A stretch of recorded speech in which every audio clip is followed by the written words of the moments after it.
there, thanks for joining me for my Monday Mashup. My name's Jo and I'm an independent Stampin' Up demonstrator based in the UK. Today I'm going to show you a really quick and easy card, but it's got some really lovely little techniques in it which I hope you're going to like. So this is the card that we're going to be making today. So this is using our Butterfly Brilliance stamp set. Now this is an early release from our annual catalogue coming in May, so not long to wait now, but it was released early because we sometimes get little treats like that, and it's such a beautiful little set. So this is the set I'm going to be using. It is one big stamp, so all of these are all on one big stamp.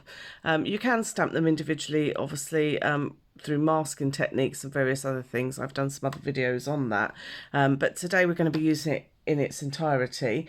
And also I've taken the greeting from the Dragonfly Garden, which is "You are my inspiration." I think that's a really lovely sort of little sentiment there. So that's mainly what we're going to be using today. So as you can see, we are creating a background. Now this is called emboss resist technique. So there are various ways to do it. So you can do it with waxes and things like that. We're using embossing powder today. I've used white embossing powder because I wanted my white to really show, but you can equally do it with like a clear embossing powder, which also gives a really lovely technique. It's just not quite as crisp, and I wanted that crispness for this card. Now this card that I've used to create my base is our shimmer card. So if I don't know whether you'd be able to see it, it's got a really subtle shimmer in it. It's really pretty, and it's great for doing this sort of technique because the absorbency in it means that the ink spreads really well. So that's what I'm using there today. So I think probably the best thing we can do is to get started. As I say, this is a nice quick one today. So this is our card base. So this is our thick basic white. I'm based in the UK, so this is our standard A6 card.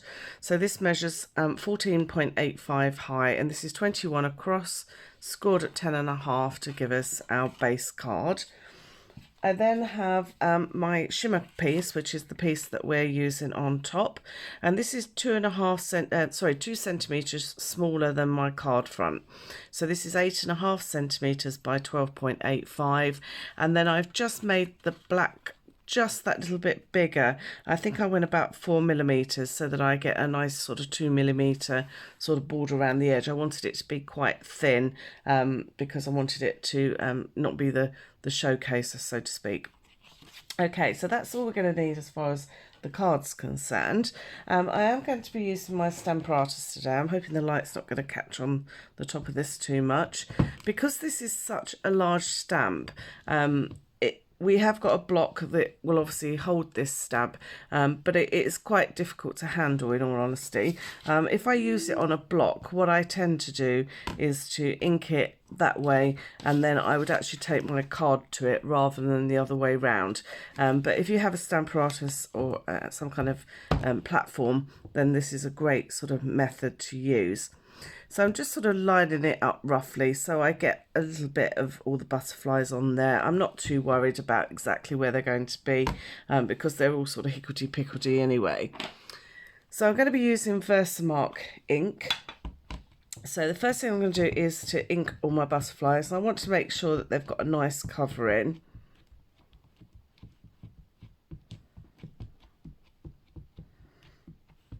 Okay, so I think that will do. So now that I've done that, I'm just going to stamp that onto my base. The great thing about the stamp artist as well is that you don't need too much hand pressure. So if you do struggle with your hands, then it's a really good option because it takes that having to put that pressure on to it. So it's really good for that. Now you're not going to be able to see that because that is clear. So I'm just going to move that out of the way. Just use my paper to collect my powder. So this is my stamped image here. So I'm just now going to pop on some white embossing powder, and you'll see as I lift this up carefully, and I'm just going to tap it off, and then you should be able to see where all the powder is sticking. Okay, so I'm just going to clear up my powder.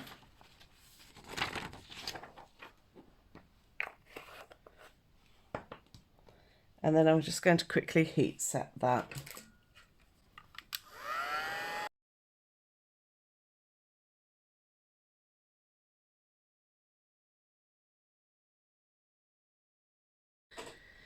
Okay, so hopefully you can see that now that's all heat set. I just want to double check that everything is set, and you can do that. Usually if you tilt it, you can see if there's any dull areas, then sometimes that means your powder's not quite set. So if that happens, just quickly give it another quick blast.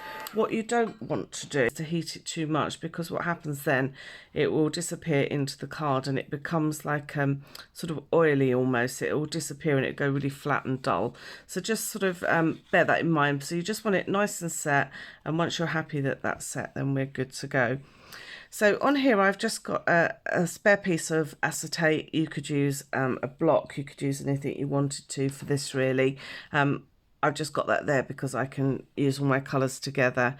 I've got some plain water, and I have got one of our water brushes. Okay, so nothing technical. You could use a normal paintbrush for this. It's not a problem. So what I'm going to do is quickly give my brush a quick wash just to make sure I've got any excess colour off there. So have a paper towel to hand, because we're going to be using quite a lot of ink and you might need to soak some of this up. So the colours that I've used in this, I've used Melon Mambo, Pumpkin Pie and Daffodil Delight. So there's a real sort of bright summer sort of feel to this, but it would equally look lovely in sort of monotone. So you could do all blues or even black and grey and white if you were very careful. But it, you know, you can use whatever colours you want to, a real mixture. So I'm using the re-inkers, but again, if you haven't got the re-inkers, you could use the ink pads. So it's not purely for re-inkers. It's an easier method because they're already in liquid form. But if not, you would just make a little well of colour into your ink pad lid. Okay, so I've just done a couple of blobs of each of those colours there, and I'm just going to quickly just drop one or two little drops of water just into it, just to start it sort of moving a little bit. We're going to add some more to that in a second. So the next thing I want to do is to wet my paper here. Now you could use a clean paintbrush and just give it a quick wash over with water. That's absolutely fine. My preferred method is just a little spray bottle.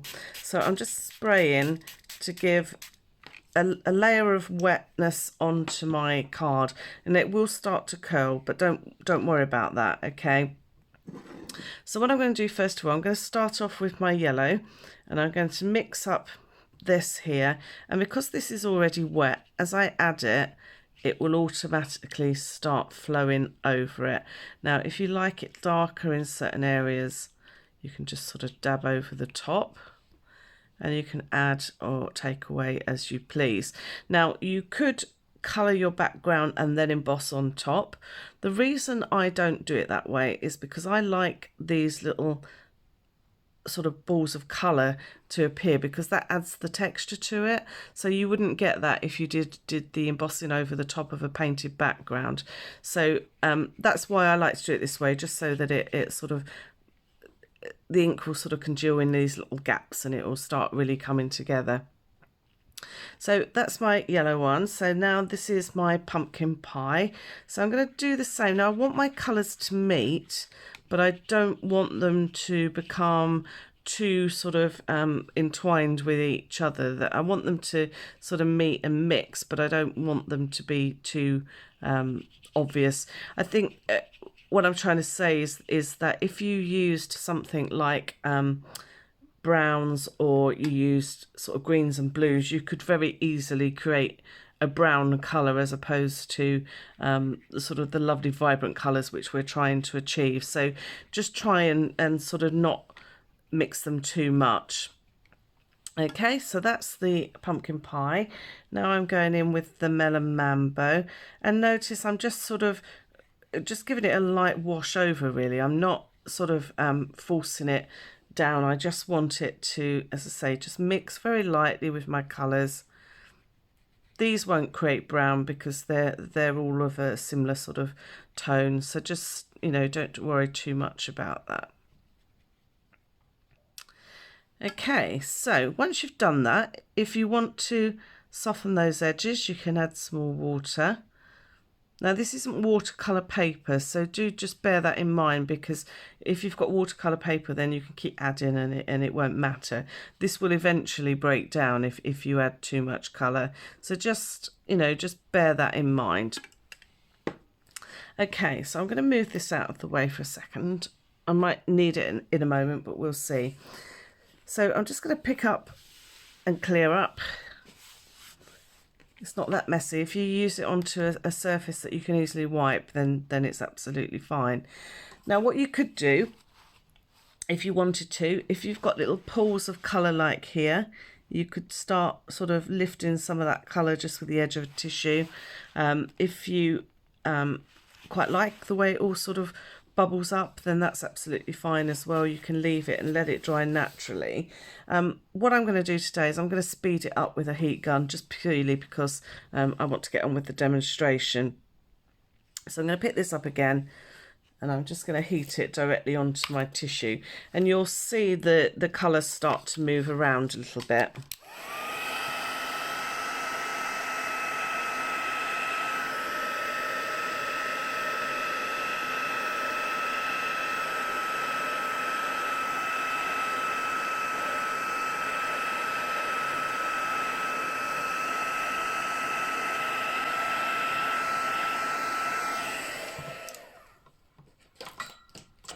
Okay, so that's not completely dry, but it's getting there. So I'm just going to let that cool down just for 2 seconds. Now, as I said before, you just need to be careful when you're heating that you're not heating it too much in one area, because otherwise that will make your embossing powder melt in. So you just need to sort of keep it moving and keep these sort of dark little blobs that I was talking to you about when I was colouring it, so that they all sort of fit in nicely together. And as I say, this will warp, but it will sit flat once we finish working on it, so don't worry about that. Okay, so the next thing I want to do is I want to just take a little bit of the pink, and I'm just going to tap the pink over the top. So I'm just trying to be a little bit careful. I want to concentrate this more on the top half, because obviously it's not going to show so much on the bottom. Okay, and then I'm just going to wash my brush, and I'm going to take some water, and I want to make my water blobs just that little bit bigger, because this is going to add our detail to our background. Okay, so again I'm just going to give this a quick wipe, very quick. It's not really not that messy. It's quite, you know, it's quite contained, so you don't need to worry about it. Now, I probably would allow this one to dry naturally under normal circumstances, because then these sort of blobs will appear a lot better. But I am going to heat it again just purely because of the demonstration. Okay, so now you can see this is where our water blobs were, so it creates a really nice sort of effect, and I just noticed I've got a couple more there. I'm just going to quickly blot those up. So it gives that really nice effect over the top, and it gives it that sort of water look to it. Now what you will find is that some of the colour will collect on this, on the actual white embossing. So what you need to do is just take a clean kitchen towel and just give it a light buff. You don't need to do too much, just give it a nice sort of little rub over, and that will just remove sort of any excess ink that's sort of collected on there. Okay, so that's our background done. So as I say, it would look beautiful in blues and greens and purples and things. So experiment with the colours.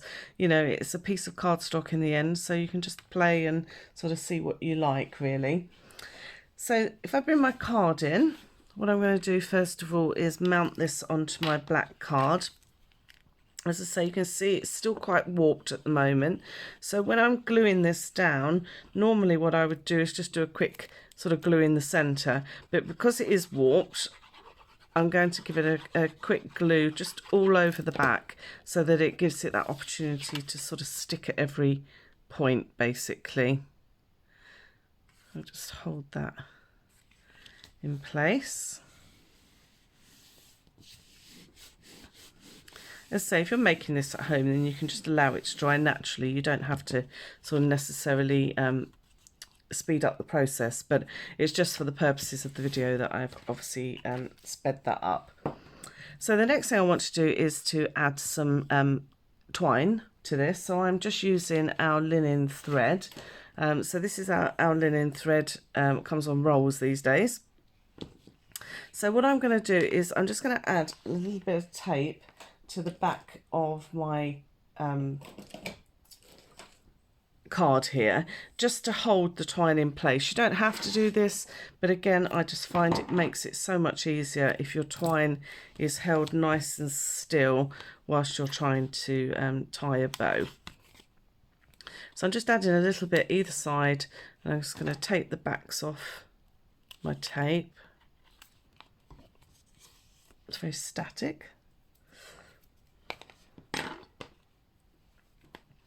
Okay, and again, because this surface is shiny, I tend to, once I've got my twine in place, I will actually stick it onto my desktop, because then it gives me every opportunity to sort of get it in the right position. So I'm just leaving myself plenty of twine. It's nothing worse than having a really tiny amount that you're trying to sort of tie up. So once you've got this where you want it to go, so I'm just going to move that down a tad, and that one up a little bit. So now I'm just can you see I've pushed that down onto my table? It doesn't hold it permanently, but what it does do, it just stops this linen thread moving around. So the next thing I'm going to do is just take a little mini dot. I find these invaluable for holding down the linen thread. And what I tend to do is to roll it into a little sausage. So it's just like a little sausage, which will just hold that in place. And then when I tie my knot, I will make sure my knot goes onto that little sausage. And now you can see that's held nice and tight. Okay, so now that I've done that, I'm just going to tie my bow.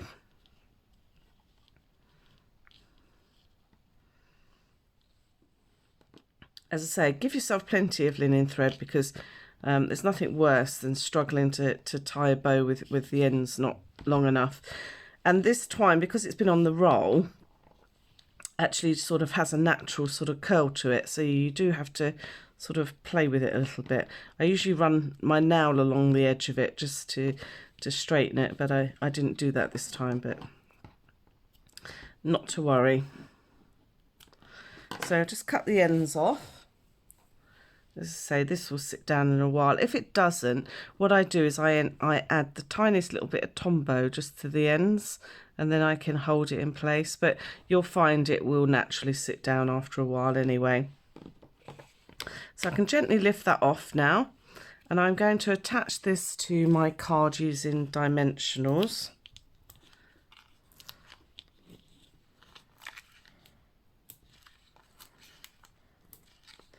And I'm using a fair few to do this, purely because I want it to have support when it's on my card. I hate nothing more than if a card sort of sinks in the middle.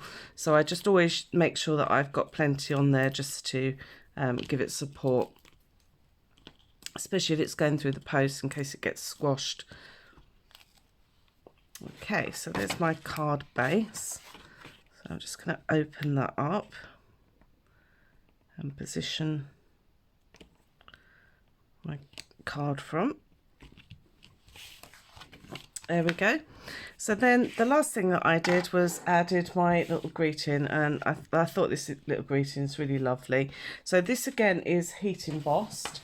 So I'm just using a piece of basic black. In fact, I've got a little scrap piece here, look at that. So this is my little scrap piece. I'm just going to use my dust buddy on here just because the black particularly is notorious for sort of collecting all the little bits of the embossing powder. So again, this is my greeting and I'm using Versamark ink. And I'm cutting this out, so I'm just going to do it over to one side here.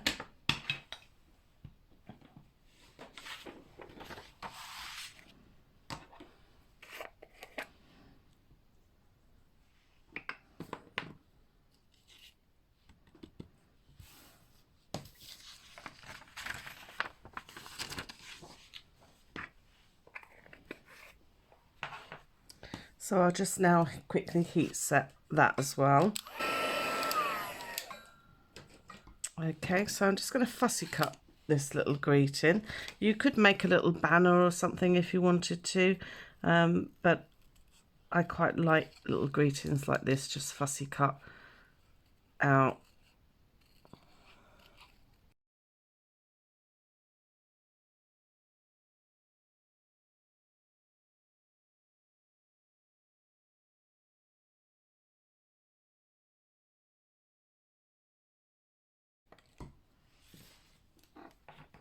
So there you go, that's that cut out. So what I'm going to do is I'm just going to flip it over and I'm going to add dimensional just to this top section here, and this part I'm going to stick onto my linen thread. And the edges of your dimensionals are great for this. Not so much if you get a little bit of fluff stuck to them. So I'm just going to stick this on this top section.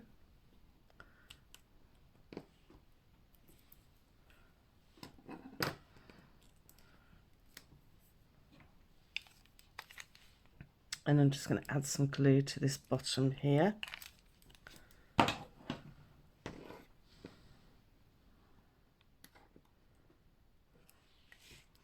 So I'm just going to position this with the inspiration actually on the thread, and then the top section is just above it, and you'll find that that will sit then just nicely.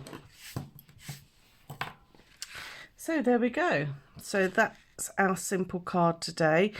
Everyone will look very different because obviously you're using different areas you're colouring. The ink will travel differently depending on how much water you've got on there. My pink is darker on here than it was on this one, so they will all look very different, but I think that's the beauty of it. I think they just look really nice, sort of the mix of the colours. So I hope you like that today. As I say, you don't have to have the re-inkers, you can use your ink pads, and you can use any stamps you have as well. So I hope you enjoy that and have some fun, and I'll see you next week. Take care. Bye.